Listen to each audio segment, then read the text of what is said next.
taking ayahuasca could sometimes really convince you that you're going to die. So after the experience, you're really grateful that you didn't die. So after you have that click in your brain, I could really see how you start to appreciate life more and focus on the positive. Yeah, it's very true. It's called the vine of the soul because it puts you in direct connection with the eternal version of you.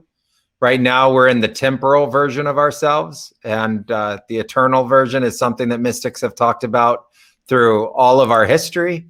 So it's something that there's a tremendous amount of thought about, a tremendous amount of writing, a tremendous amount of conceptualization, is this idea of the total you or the eternal you. And these ceremonies now have had millions of people who have all said the same thing, that they have had an awakening experience to that state. They thought they were dying. They ultimately were not. And by confronting that, it gave them a whole new appreciation for life itself. By confronting those fears, it helped them transition and transcend beyond the nature of those fears, and ultimately have an even deeper love and appreciation for what it is to be alive. And that's very, very true.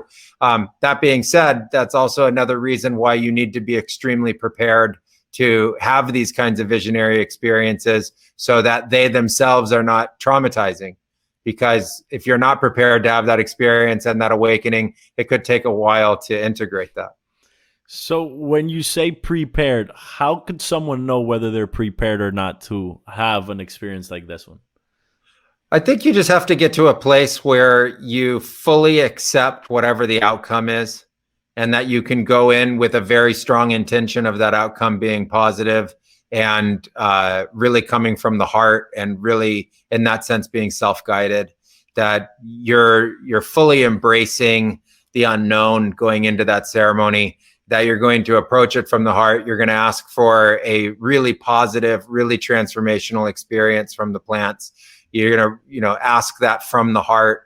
You're not, playing around. You're not experimenting. You're not joking around. You're coming from a very honest place, a very humble place, and you'll have the best opportunity for a positive experience.